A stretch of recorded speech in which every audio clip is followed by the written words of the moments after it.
thanks to God for the many gifts that He has bestowed upon us. Today we also come together to honor the beautiful feathered friend, the noble turkey. Australia's bushfires have blanketed Sydney in dangerous smoke, prompting extreme health warnings for the country's most populous city. Welcome party of cheering crowds for South Africa's winning Rugby World Cup team. China says it has a deal with the US to end tariffs. The Commerce Ministry in Beijing says the trade levies will be phased out.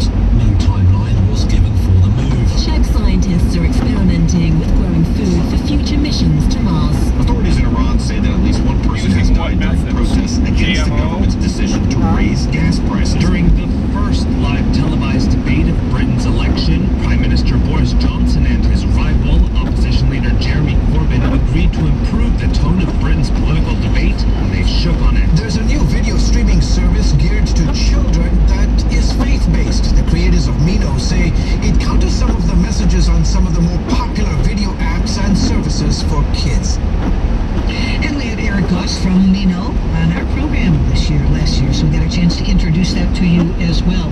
So those are some of the stories. By the way, what a wonderful miracle story that this family of faith, whose young child was pushed over the ledge at the Mall of America by, from a mortal's perspective, he should have been dead or he should have been permanently brain damaged, and he is neither, and we praise God for that. So that was an amazing story. These bushfires in Australia, Craig, certainly made their way on stage during the Golden Globes conversation. It's been interesting how some people are pointing toward global warming as the cause of these fires. They're talking, by the way, some of the reports coming out of Australia right now is that it's absolutely no calls, no question. This was started by not one, but multiple arsons. It seems that climate change is being blamed for everything. It's almost a joke. Fire in Glacier National Park a few years ago that destroyed jeopardizing our planet is a serious issue. But it also is a scientific issue. It shouldn't be a political hot potato. But it's become park has very it's become decent culturalized. records It's become and floor deemed plans to be and a drawings settled as to debate. how that was By no originally means built. is it settled. But aside from that, when And these so catastrophes they hit, actually it's a have reminder, repairs number well one, underway that we thanks are to frail, also some that our very planet, as generous Scripture tells us, is donations from the moaning Glacier and Park groaning Conservancy. under the same burden of frailty and sin that the human race is. They did.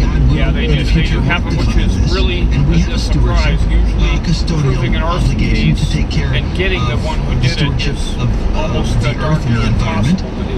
But it doesn't mean that we have to jump on every train Arson is incredibly and join difficult the to, climate emergency, which, as I indicated, the are incredibly difficult to solve. language study decided is the phrase of the year. So you want to do And word also of the some year? of those Okay, I'll parks, match you then. I mean, You some of said those that fires in Oxford's the word park of the were year was also climate lightning emergency, and birth strike is another phrase. But they You know were what able the to Webster's determine word that the of fire the year that is? burned down It is the word Sperry the Glacier Chalet was intentionally set. They went to the zoo, right? Not that word at all. The singular they is a pronoun according Sorry, to Christine, Webster, but with your chains used to on refer to here, a person whose gender identity is I cannot non-binary, go a any word faster that than I'm itself doing. was added to the Webster's dictionary in September of last year. The gender-neutral pronoun is used in place of he or she. How Star Trekian. So you're not he, you're not she, you're they. Or as we used to say growing up, I'm seeing double. Yeah. So now this is the new word where the word they plural. By the way, on that note, let me tell you what's going to, and these, you talk about stories that are going to happen in 2020. 5 states are currently considering a ban on transgender athletes competing against biological females. It's interesting because this was a big story last year as well, where women athletes were saying, I'm out. That's it. I mean, I don't care if he calls himself a she or not.